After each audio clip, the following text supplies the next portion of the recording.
Boa noite, pessoal. Eu sou Israel Luz e a gente está começando mais um programa Brasil em Foco, programa do ILAES, que é todas as segundas-feiras, a partir das 19 horas. Nessa edição, a gente está fazendo uma versão gravada. Na semana que passou, nós tivemos alguns problemas de ordem técnica e, por isso, nós resolvemos retomar o debate sobre a indústria siderúrgica com o Gustavo Machado, para que a gente possa entender melhor o conteúdo que ele buscou nos trazer na segunda passada.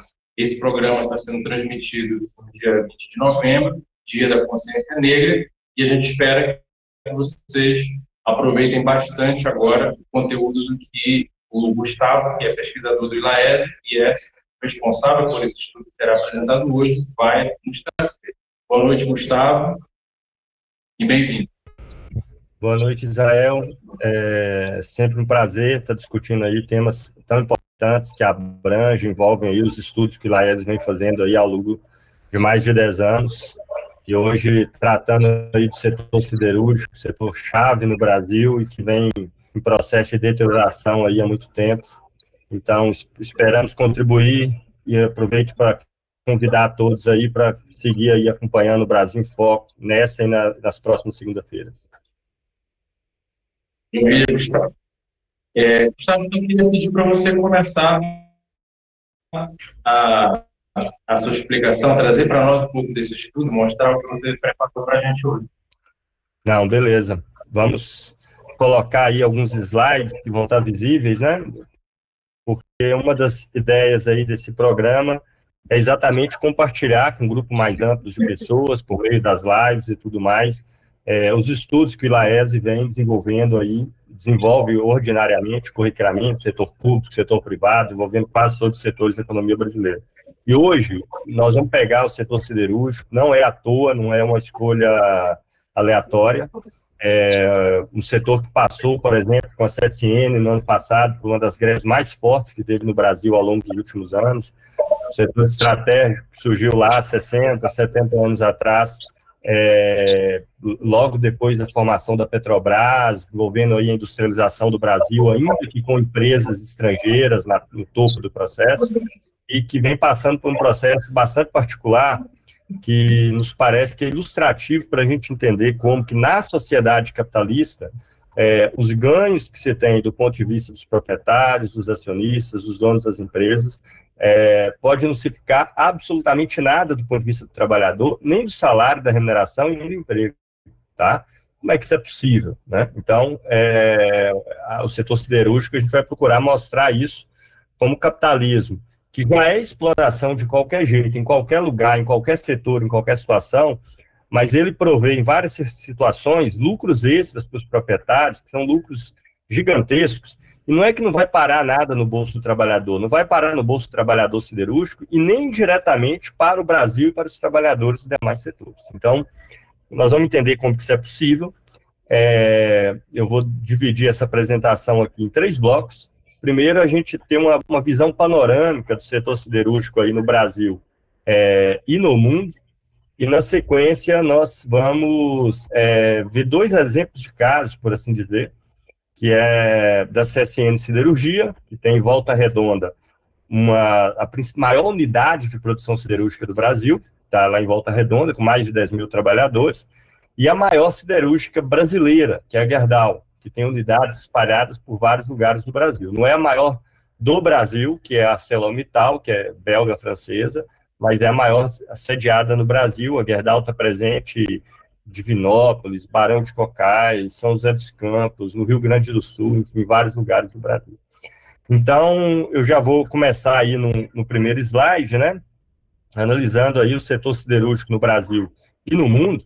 E o primeiro deles é para a gente entender como se ganha mais produzindo a mesma coisa.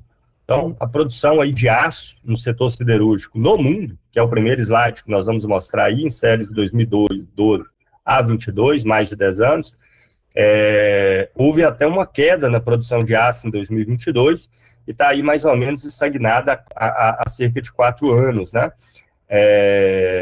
A gente tem 1,8 trilhões, chegou a 1,9 trilhões em 2021 e caiu aí para 1,829 trilhões de toneladas de aço produzido em 2022. Então, quem olha para isso aí pensa, então, produção estagnada, se produziu a mesma coisa, as empresas renderam a mesma coisa, o lucro ficou igual ou até caiu, mas não é nada disso que acontece, né? A gente vai ver que no próximo slide, o Brasil está mais ou menos dentro desse script aí que acontece no mundo, né? A gente tem em azul, aí no gráfico que vai estar exibindo na tela, a produção total de aço no Brasil aí, oscilando entre 34, 35, 32, 31, 36 e 33 milhões de toneladas anuais, né?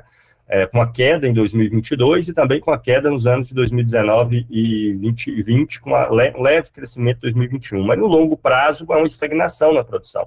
Você pode ver que em 2012 se produziu um pouco mais de aço do que se produziu no Brasil em 2022. Então, o setor que, do ponto de vista da sua produção total, estagnado há 10 anos, produz a mesma coisa há 10 anos. Mas o que acontece? A gente vai para o próximo slide. Esse é um setor que os proprietários, os donos da empresa, ganham duplamente, no Brasil principalmente, por meio de dois mecanismos: variação dos preços no mercado internacional e do câmbio, né? Na tela aí a gente começa com a variação do câmbio. A gente vê que o real se desvalorizou para caramba de 2015 para cá, aliás, já vem de longa data, mas nesses últimos 3, 4 anos, de novo, né? O real estava em 3,5 a 4 reais em relação ao dólar, chegou a 5.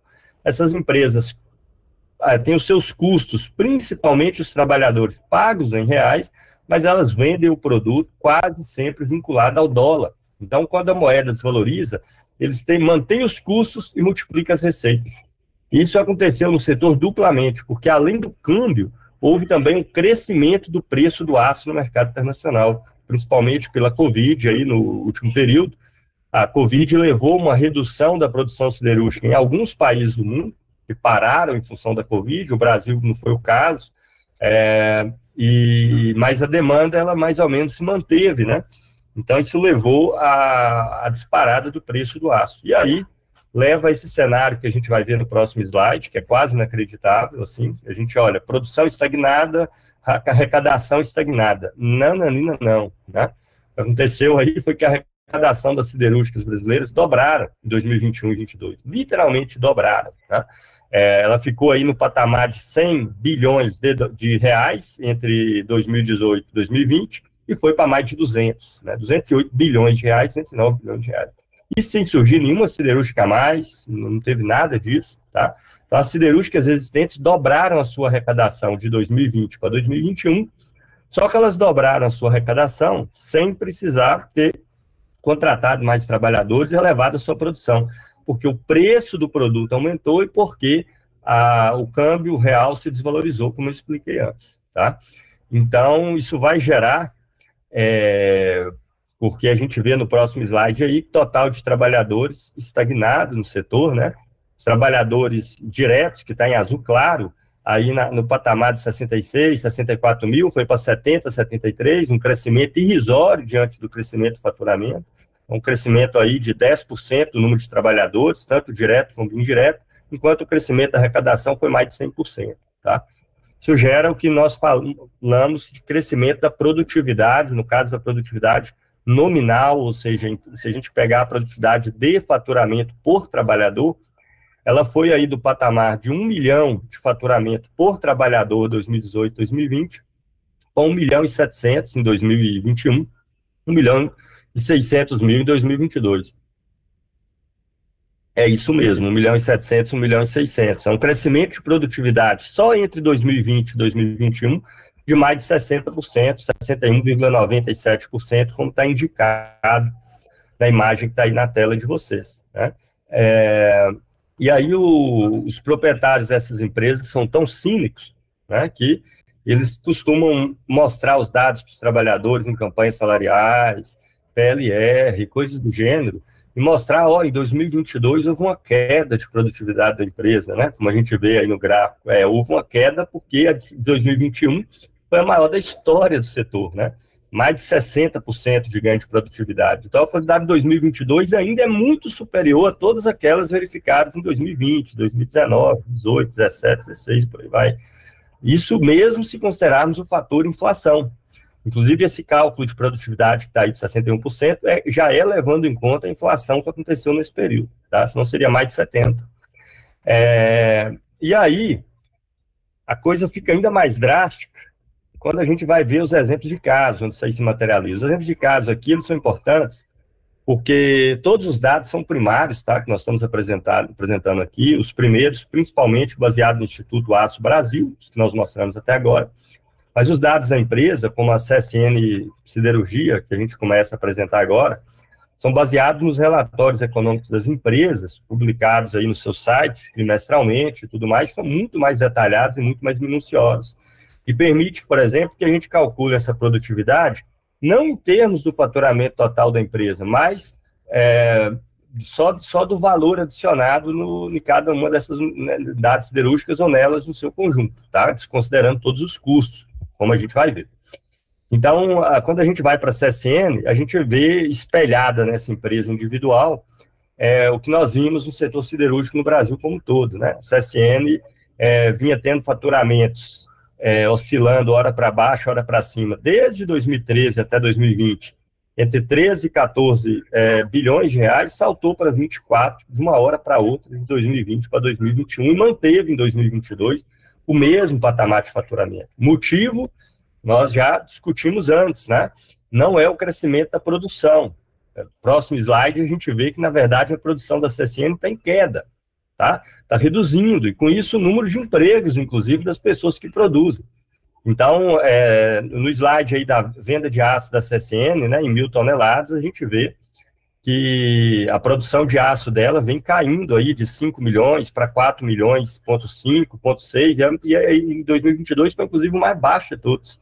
Só que é uma produção menor, a preço mais alto, com real mais valorizado, então eles, caras, ganham muito, muito mais. E ganham muito mais só os proprietários da empresa, só os acionistas, só o dono. No caso da CSN, por exemplo, Stanbrook, né, que é um acionista majoritário da empresa e que toma as rédeas da empresa e abocanha aí tanto o valor das ações como dos lucros que são divididos. Então, a gente vê no slide seguinte, se nós pegarmos nessa evolução da receita da CSN, que também quase dobrou de um ano para o outro, quando a receita quase dobrou, o que aconteceu com a massa salarial de todos os seus trabalhadores? Caiu pela metade. A gente tem em azul aí embaixo, tá? Indicando a massa salarial, a gente vê que ela, em 2015, 2016, estava aí na casa dos 12,4%, 12,6%, né? Só foi caindo 11,9%, e aí, nos 2 últimos anos, despencou pela metade, para 5,1% e 5,3%. Por que a massa salarial despencou pela metade?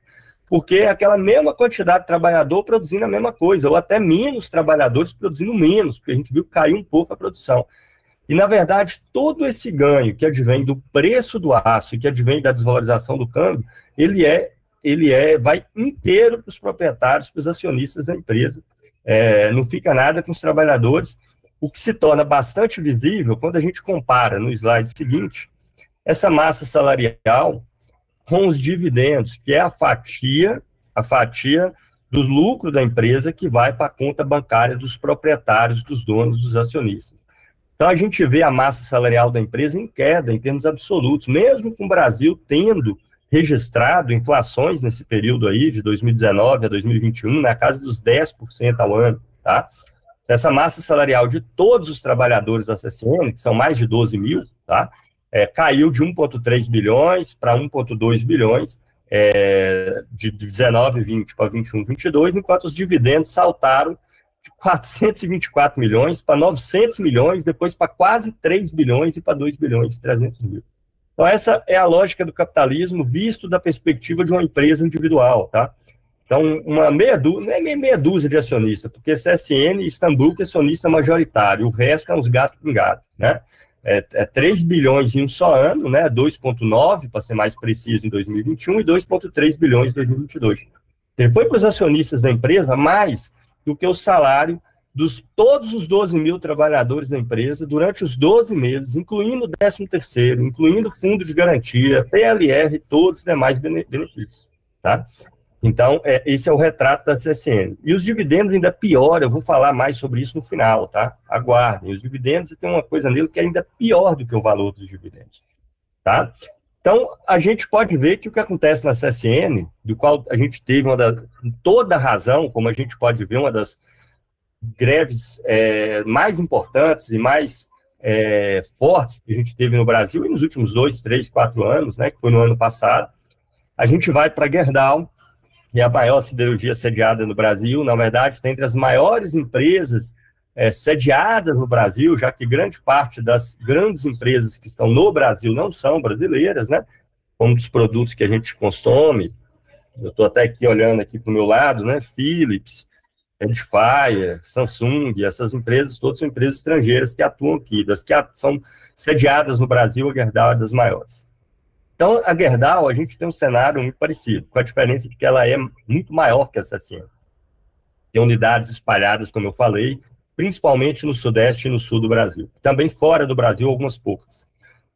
A Gerdau teve um faturamento que, tal como aconteceu com a CSN, saltou de 39 e 43 bilhões em 2019 e 2020, dobrou 78 e 82 bilhões em 2021 e 2022. Só que a prova que os custos não evoluem na mesma toada é que o lucro bruto da Gerdau cresceu muito mais, porque o faturamento dela dobrou, como a gente viu, né? Do patamar de 40 para o patamar de 80 bilhões. A gente pega o lucro bruto dela e multiplicou por 4. Foi de 4, 5 bilhões anuais para casa dos 20, caso 2021, e 18 bilhões de reais anuais em 2022.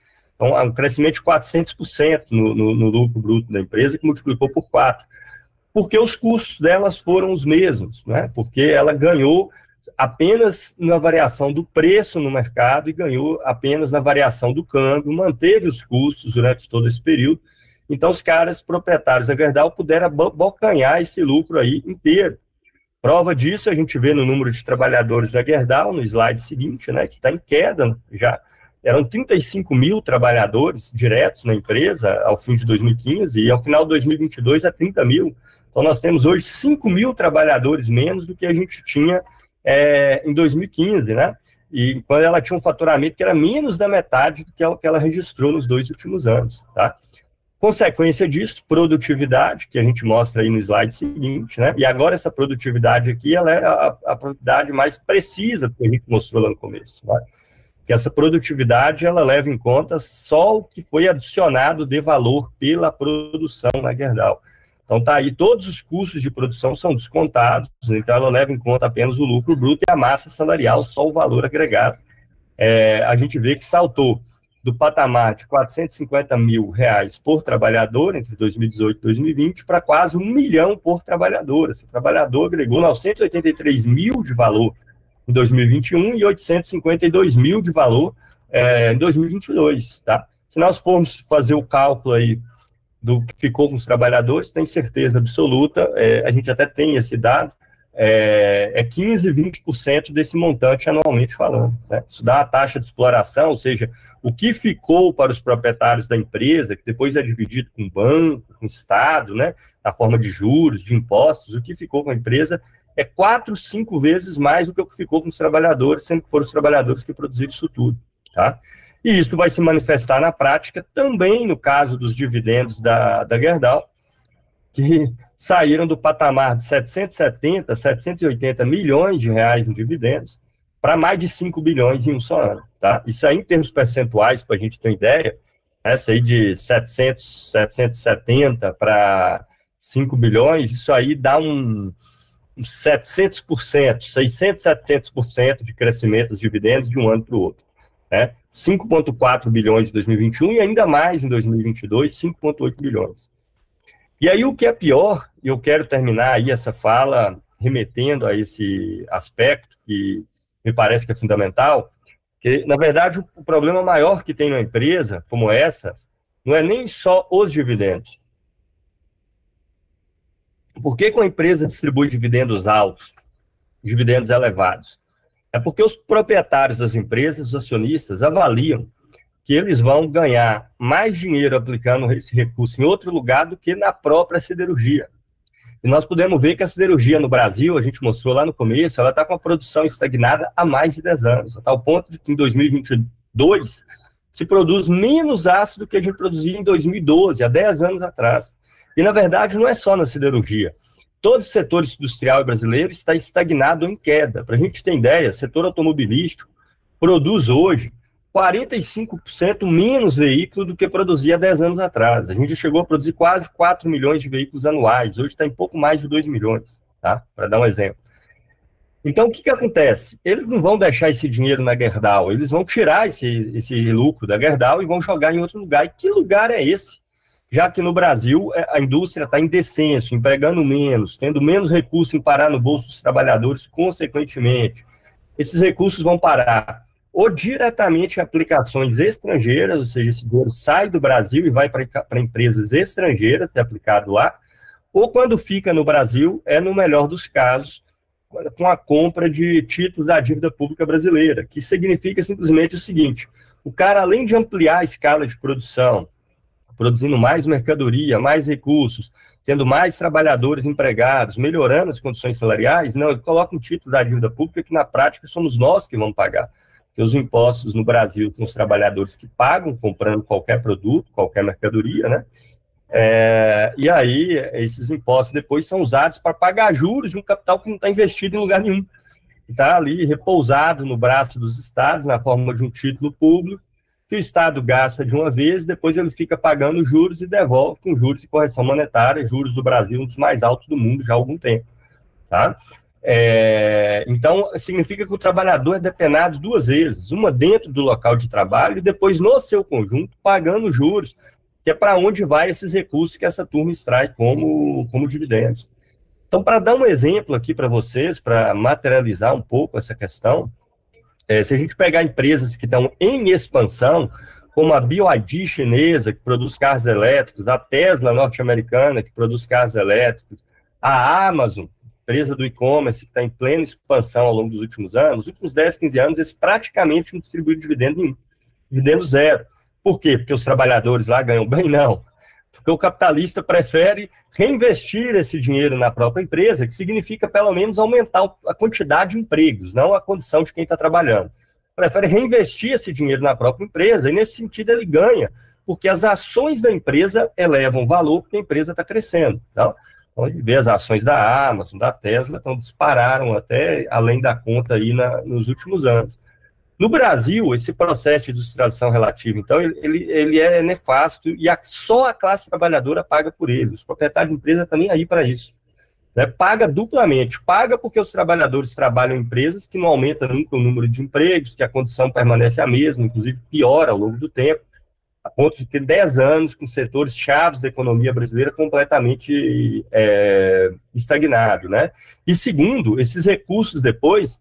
O lucro em cima do capital dessas empresas, eles são extraídos da empresa na forma de dividendos e a gente acaba pagando esse lucro, indiretamente pagando imposto, que é o Estado que vai pagar o lucro. O Estado é o serviço das empresas, dos acionistas, dos capitalistas, dos grandes empresários, vai garantir depois que esse lucro seja pago aí na forma de juros, de títulos públicos, ou então esse capital... Né, o sangue e o suor derramado no Brasil vai virar investimento em outros lugares do mundo, porque isso não é colocado aqui.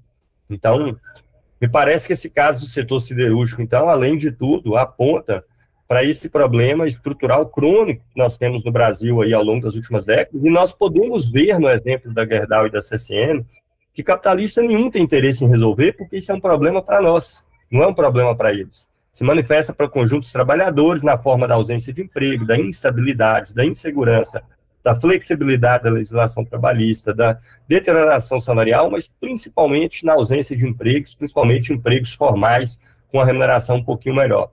Né? Para eles, não. Para eles estão, nesses cenários, eles ganham lucros extra, como a gente vê aqui, lucros extraordinários, como, por exemplo, quando o preço varia, quando a moeda se desvaloriza, né?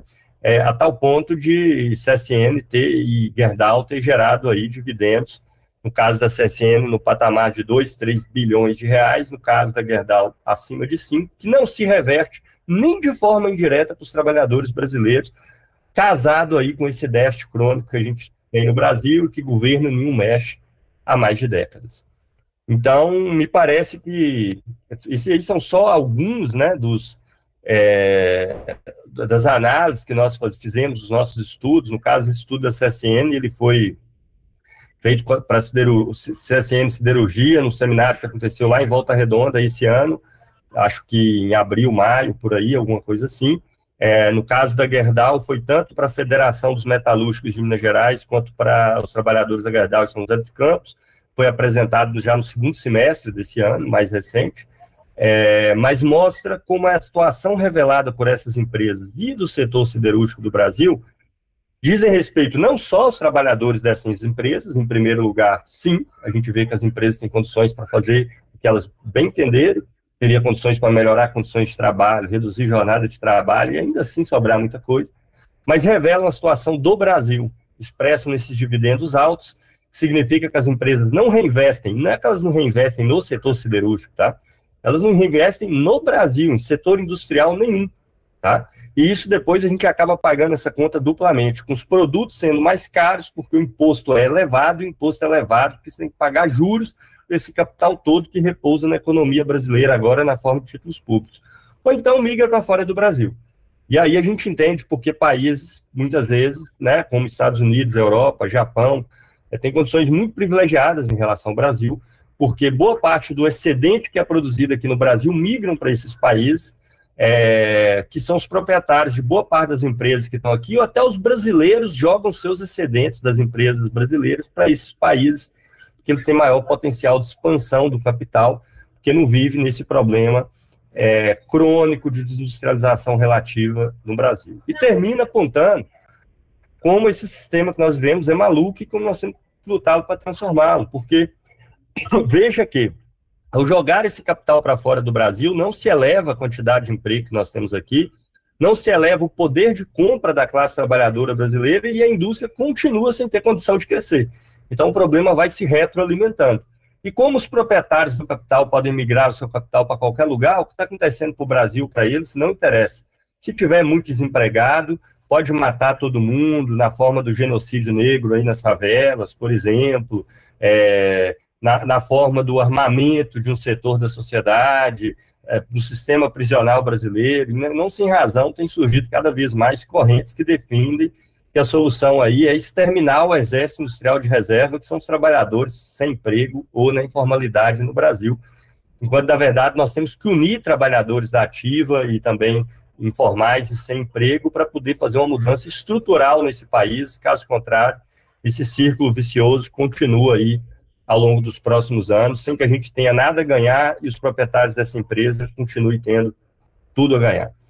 Então, são esses aí os principais elementos que a gente queria trazer por meio desse estudo e que ainda vai poder ser ilustrado, adensado, aprofundado por inúmeros outros estudos que o ILAESE produz e que certamente vão ser apresentados nas nossas lives semanais aí toda segunda-feira daqui para frente.